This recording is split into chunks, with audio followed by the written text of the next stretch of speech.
What's up, guys? Let's Sumo Bully Kennels back at you with another one. Ooh, today's topic is a hot one, guys. Should you co-own a male, right? Craziness. Before we get into this episode, I want to give a special thanks to everyone who watches our channel, who has liked, subscribed, or shared our content. Big shout out to you guys. Without you, it wouldn't be possible. And we continue to do this to bring value to the industry.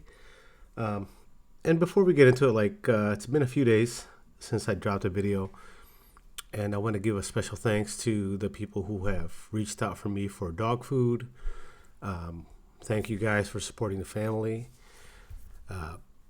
For you other camps that reached out to me in terms of working on a business plan together.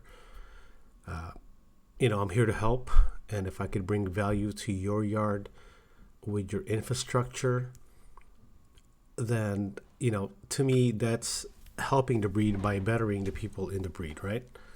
And so special thanks to you guys who have believed in that and reached out to me in regards to that, and that's kind of why I haven't dropped an episode in a few days, guys. So without further ado, my apologies, but I am here. I am back, as promised, right? So here we go. Let's get into this episode. My first question to you is, why would you co-own a male dog, right? Think about that. Why do it? Why not just get the dog? Or breed or get a puppy or whatever. So I want you to think about why you're going to do it. And it's going to make sense as this episode unfolds, right? My second question to you is, if you are going to do it, what are the benefits of co-owning a male dog? My third question for you is, what is the investment to do so, right? What does it cost? Have you thought about that, calculated it? Do you have your numbers in line to co-own a puppy or an adult male or a sub-adult, right? Like a 12-month, 10-month-old male. My fourth question is, have you looked at your holding cost to have this male? So, for example, you get a dog that's a year old, the dog has a career of, let's just call it 5 years and a minimum of 10 studs. Really looking at the numbers and not just how we feel or what we think. It's really putting pen to paper, guys. Okay? So before we do a deep dive into the classroom, let's talk about it first, right? Let's talk about it, and here are some considerations, right? Here's one. Who are you co-owning with? All right? Is this a breeder, a friend, a business partner? Really understand the dynamics of that relationship so that, a co-own, by definition, is two people owning one dog, right? One person has the dog in possession and the other person has the paperwork, right? So in terms of having a male, the person who has the paperwork does all the, the stud, the registration for the breedings and things like that. So really understanding that stuff, guys, it's a very, very important, right? So is the person that you're co-owning with, right? Let's say you're buying a dog. Is he going to promote and sell the dog, right? Because on paper, that would be his best interest, right? Is that you have the dog, you care for the dog, and he sells the dog with no holding cost and no cost of care, facility, room, space, picking up poo, all that good stuff, right? Now, for you, as the person buying it, maybe you don't have depth in production. Maybe you are a fan of what this person's breeding. And so in that sense, it makes sense for both of you, right? Gosh. thinking about it from that perspective, right? Why would the person selling your dog co-promote, right, or sell versus selling his own dogs, his own males or productions? That's a deep one to think about, right? So let's say, for example, that I have 3 males on the yard, I have a bunch of litters, and I sell you a co-owned male, right? Does it benefit me, positioning wise, to persuade a potential buyer to buy my stud on my yard or yours that we co-own? Well, if we remove all the other aspects from it, the reality is, from a monetary standpoint, it's going to be in my best interest to sell my stud over a co-own, because I have complete control and I get 100% of the revenue.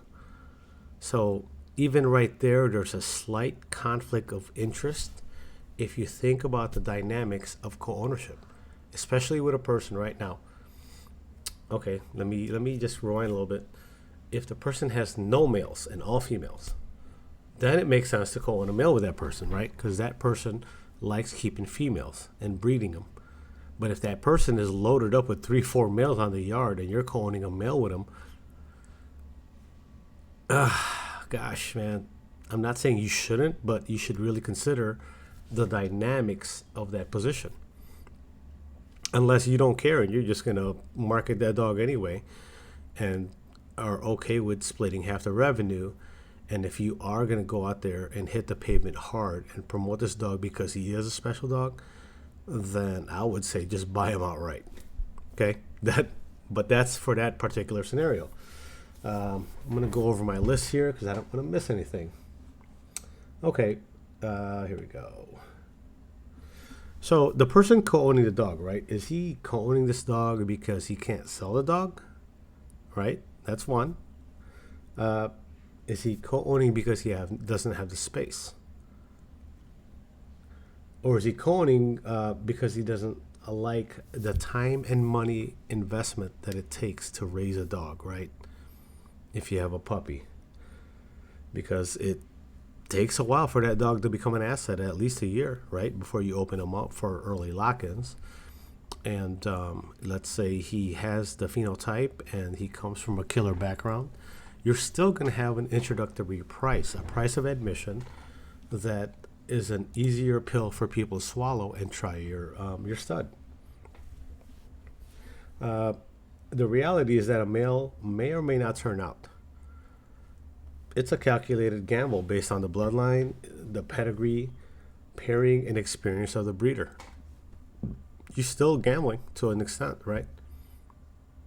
So I'm not discouraging anyone from co-owning or doing whatever it is that you see fit for your yard. What I'm saying is, before we make a decision and jump, let's first think about all these different aspects, right? So why do you want to co-own, right? Are you banking on this person's production and hoping that this person sells it for you and you could just kick back and collect money, right? That could be one motivation, right? Or maybe you want to show quality dog and you don't have the time or resources or passion to even breed that kind of dog. That's a good reason to co-own. You want to go to show and that person wants to sell stud fees. See, that's a winning combination, right? Are you looking for a lower price of admission, right? And hope to reap the benefits if it works out? To me, that makes sense, right? So you want to, let's say a dog is for $10K as a puppy and you get a co-own for $5,000, but you got to feed them, care for them, pay for all the medicals, yada, yada, yada. In that regard, you have a lower cost of investment, and then you get a killer dog that you can take to show and really enjoy the community, the breed, and having this dog, right? Or do you want to use a male in the yard? Maybe you want to co-own because you have 5-6 females. And this dog is the dog, let's just say, right? And he can provide a lot of value for your yard. That's a good reason to co-own, see? So for me, it's understanding both sides of that wheel, that coin, right? Whatever you want to call it. and really making a decision that's going to be good for you and good for the person that's going to become your partner, no matter which way you put it, right? So you see, the several reasons people would sell a co-own or buy a co-owned dog, right? There's different levels of motivation, right, of why you would or wouldn't. So you have to know either way what that reason is and how it benefits you and the person that's involved with it. A good co-own, in my opinion, is a mutually beneficial relationship to both people, right? Where both people bring value together, and co-own brings a value to both yards, right? So if I'm a show person, I get a co-own, I could show them, you sell stud fees, and maybe I have one or two females, and then I win, and you win, because you don't have the space for the dog either. And so in that scenario, everybody's happy, right? But before we can find that happy place, we first have to understand what the situation is, right? So for clarity, guys, I am not for or against co-owning. All I'm simply doing is starting a conversation for everyone to kind of understand and see what I'm talking about. First and foremost, before you get to co-own, you got to read the contract. Agreements and contracts have to be in place in case things don't work out, or, you know, people's situations in life change, right? So today I'm all about these dogs, and then let's just say my mom is diagnosed with a bad illness, and now my time has to go to her. So 8 months ago, I was all for this dog, but now 8 months later, I have different responsibilities that I have to take care of. And, you know, it's Murphy's Law, right? Life happens. And this is why agreements have to be ironclad in place in case, you know, for whatever reason, I don't want to co-own no more. Whether it's for no reason at all, I just don't want to do it. All these exit strategies for both parties have to be in place and have to be honored, right? And that's the only thing that would be fair for both parties. Oh, gosh. Or let's just say you still like it, but for some reason, a year later, that dog didn't turn out the way you wanted to.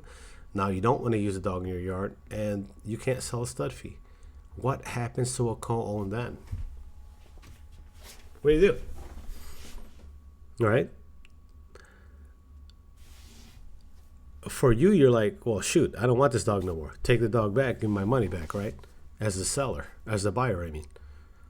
And the seller was like, well, shoot, you took the dog at a puppy, and I only charged you half the price of what I could have sold the dog for. So now I'm at a loss, right? So you see the different standpoints of where people can really fall out and have disagreement. And then as life and time progresses, you know, like, oh, I don't like that guy because of this. That person doesn't like me because of this. When a lot of that stuff could have been prevented by having a full contractual agreement in place with full exit strategies of if this, then that.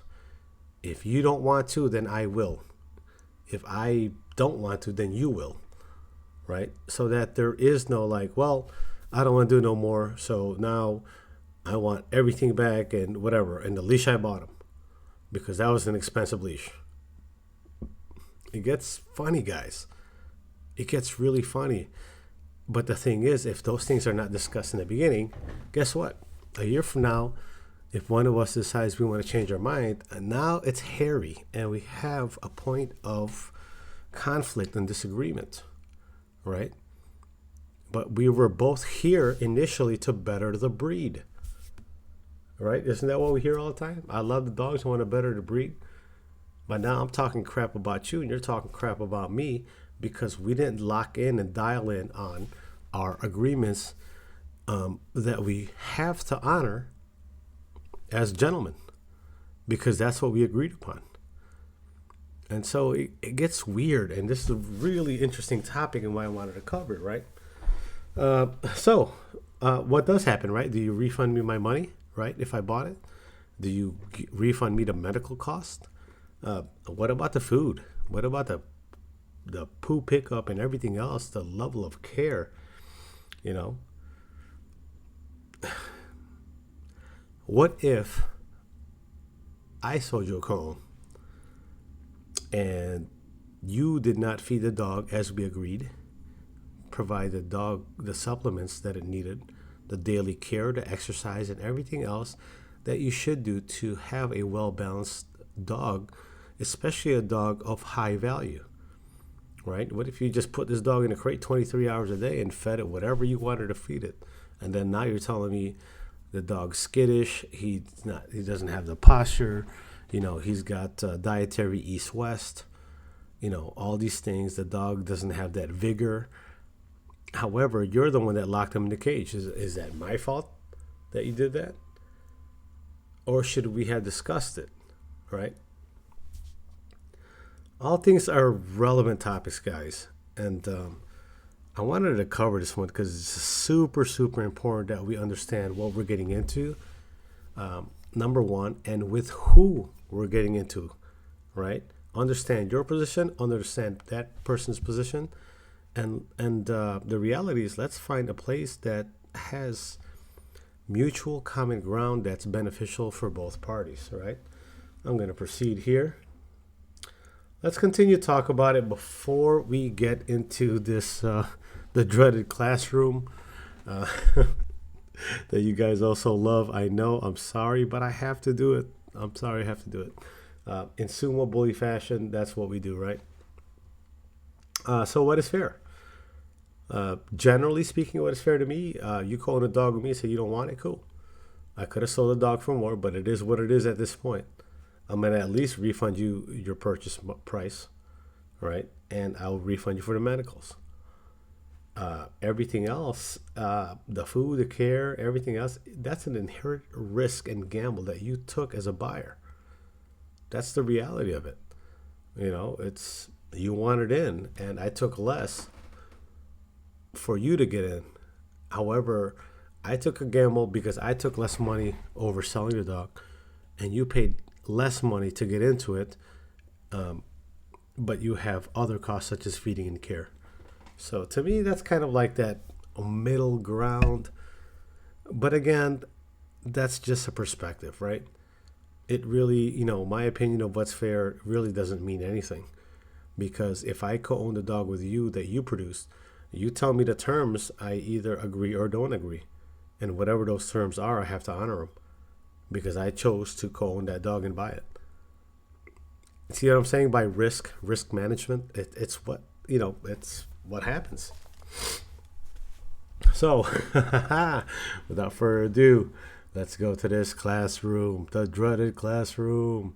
Let's have some fun or not. Co-owned male stud breakdown. Okay, so we're gonna keep this nice and easy, guys.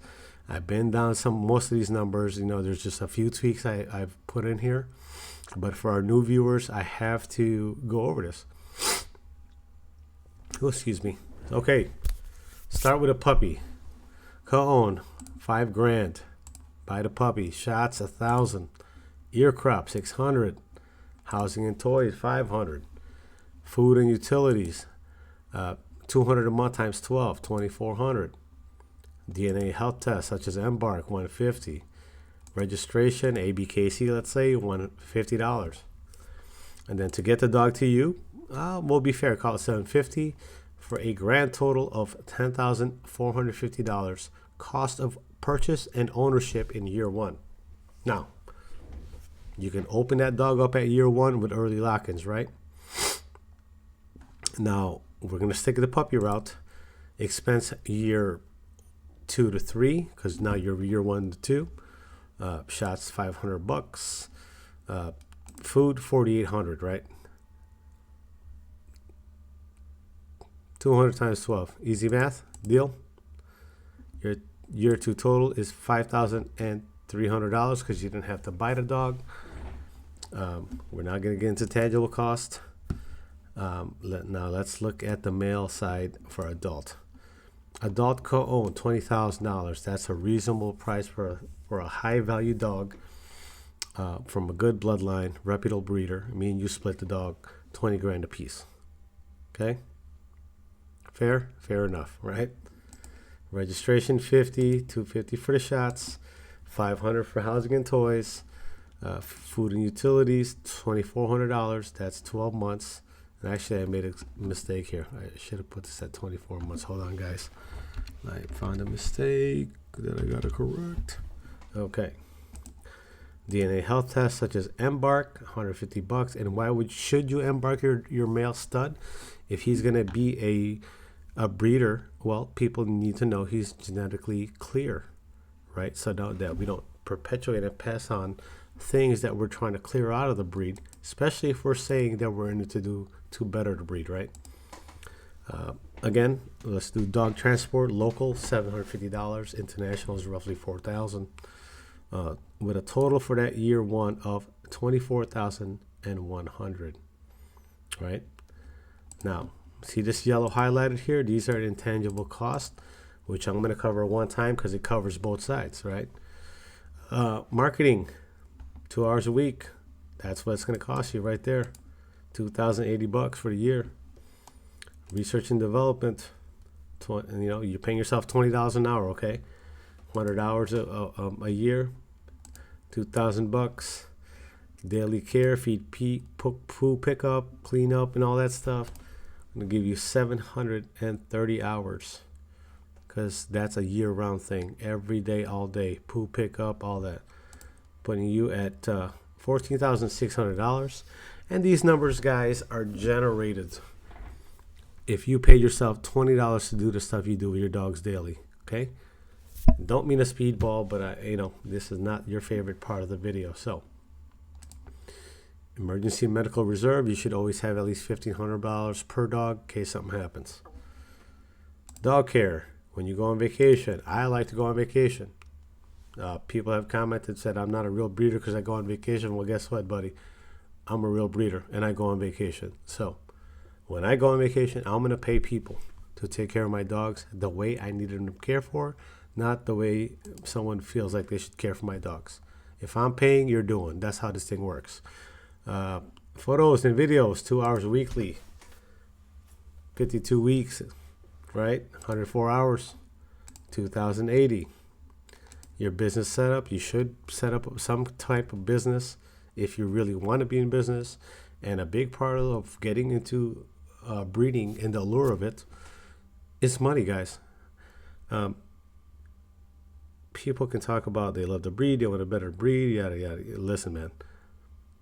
If somebody tells you that money is not part of the allure of getting into this industry, I don't know if I could trust it. So, being honest. Now, there might be that rare guy like that Bill Gates guy or something that's just got ridiculous amounts of money. He really does love the breed and doesn't need the money. That's a rarity. The reality is most people get into this partially because of the monetary value and gain. Okay, let's just keep it real. Let's not even debate it. Social media, 2 hours weekly, 52 weeks at $20 gives you 2,080 right there, 104 hours.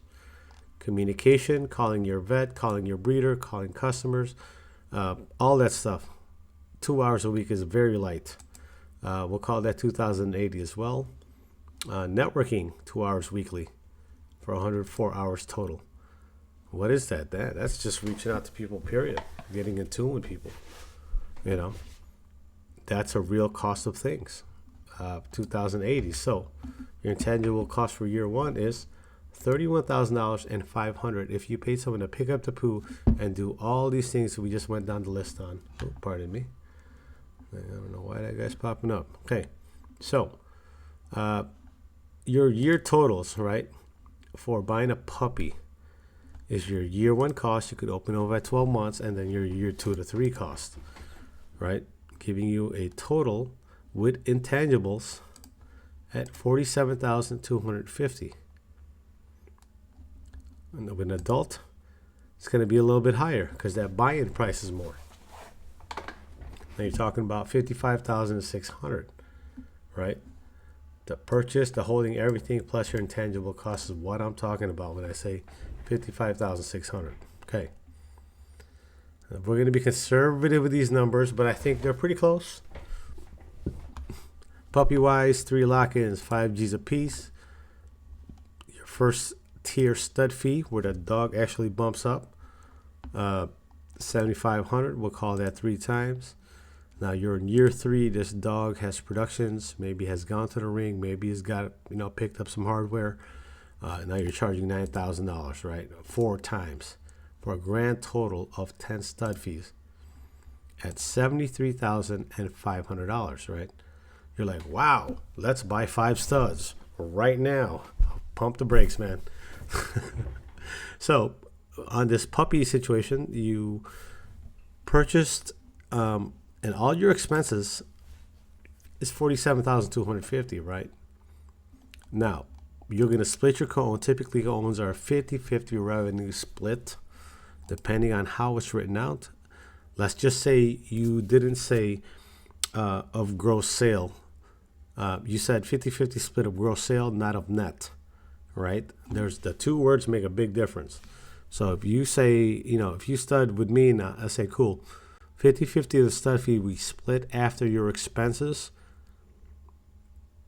then we're talking a different ballgame versus you buy the dog from me, whatever that dog sells for, I get half of it no matter what. I don't care if you spend a good $1 billion to get his toenails done. Anytime you sell a stud fee off that, I'm going to be Frank White. I need my chop, right? That's a different thing. And this is what I'm saying. So let's just say a standard agreement 50-50 split. Now here, you're negative $10,500, right? Just off the stud, the holding costs and everything else. Now, again, we were talking about earlier, like your positioning, right? What happens if that you can use that dog in-house 4 times, right? Now, we're going to put that at a value of $30,000 to be conservative. Now, that offsets your negative $10,500 and makes it a positive, whatever, $20,500, let's just say, or $19,500. Let's not get exact here because you guys don't even like this classroom. So you see what I'm saying? The stuff I was talking about earlier, understanding why, what's your position and all that stuff. Before you line it up mathematically, you have to have a solid structure for what it is in order to make the right decision. Ultimately, this is what we're doing, looking at these numbers and talking about it, right? Now, let's go with an adult. Year 1, you open them up. Same numbers, right? Same 10 stud fees, same numbers. We're going to keep it nice and simple. Gross sales, $73,500. Less your total expenses for the purchase, the care, the medicals, and all that. And less your 50-50 co-owned split. In this scenario, you'd be negative $18,850 because it costs a lot more to get that dog. However, if you were to be able to use that dog 4 times, in your yard, and we're going to put a value of $30,000 on that. Now you're positive, what is that? 11,150, right? So what did you really accomplish? Well, the height of a stud really is when he starts hitting that 3-year mark, 3.5-year mark, especially if you had 3 or 4 early lock-ins and some tier 1 pricing. Now these productions are hitting 1.5 years, 2 years, and people are understanding what he's doing, what he's throwing, which garners a different level of, you might be able to either A, bump up to a tier 3 pricing, or you're going to get more interest because people like what his production and what he's doing, right? He's carrying his look. He has a high koi, let's just say, or he just throws his look, period. So hopefully this segment, and I kind of speedballed it, guys. I'm sorry about that, but I feel like you guys are bored when I go over this stuff, and I certainly don't want to be repetitive. So we're going to go look back at a picture of a dog. That's going to make life happier for you. Okay, here we go. So hopefully that makes sense, right? My conclusion and my summary of co-ownership. Co-owning is a tricky proposition, right? As a buyer, need to really read that contract carefully. As a seller, you need to be very selective of your co-owns and your partners, because after all, this person who is a person is responsible for carrying and holding that your asset, or at least half of it. In addition, standards on both sides have to be set and met for this operation to work smoothly. What do I mean by that? For example, me, I feed all raw, right? And in our camp, we use Nuvet Plus and New Joint DS. By the way, if you guys are interested, look at the description below. We have our promo code there, and you get a 15% discount on auto ship. So I love this stuff. It works well for us. Anyhow, so as a person co-owning with me of my production, if you're not going to feed that dog all raw and give it the supplementation that I would give it, the chances are we can't co-own. It's, we're not in alignment. It's not going to work. And you decide you want to spend all your money on the dog, but feed it the cheapest kibble at Walmart. Well, hey, I'm not good with that. So not going to happen. In terms of how I feel about it and how I run my program, not going to happen. There is a level of care that I provide my dogs, right? That if you wanted to co-own with me, you would have to meet or exceed that standard, right? So I set a standard at Sumo Bully Kennels. And if you're going to co-own a dog that's a Sumo Bully Kennels dog with me, you have to match my energy. You have to match my standard. Or it doesn't work, because I don't want to be mad at you. You don't want to feel like I'm harping on you and bugging you. That's not a good relationship, guys. So why would I enter it, right? I just wouldn't to begin with. It's not going to pan out. Let's see. What else did I want to hit on today? Oh, for me, it would be like, here's a good analogy. Let's just say me and you had a child, right? And I feed my child a certain way. I exercise them, all these things. I give my child the resources that he or she may need in order to be further in life and do better and have better positioning, right? But you're good with fast food and, whatever. No exercise, no whatever. You see what I'm saying? Like, it just doesn't line up. And so for that, why would you have a child with somebody that doesn't hold your values, that's not in alignment with you? You're looking to get upset, frustrated, and stressed out all the time, And I know I'm using the analogy of a child, but the reality is, how much do we love these dogs and spend on them, right? To me, they're like a child. That my wife feels the same way, and that's why I use that analogy. I'm not trying to lower the position of what a child is or exaggerate the position of what dogs are to us. But if you're watching this video still, you're a dog person through and through, right? Let's see here. Did I cover everything I wanted to? Yeah, I think so for this one. Should you co-own, man? Ultimately, it's up to you if it makes sense for you. Just be careful. Just know what you're getting into and know what you're okay with and what you're not okay with.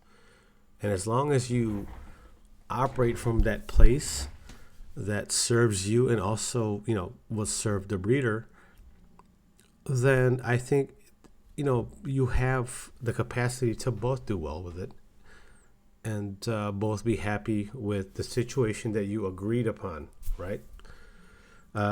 With that said, guys, gosh, man, if you haven't already done so, like, subscribe wherever you hit that thing. It means a lot to us, guys. It really does. Keeps us motivated and talking about topics that you guys want to hear about. In terms of vitamin wise, I already covered it. It's in the description.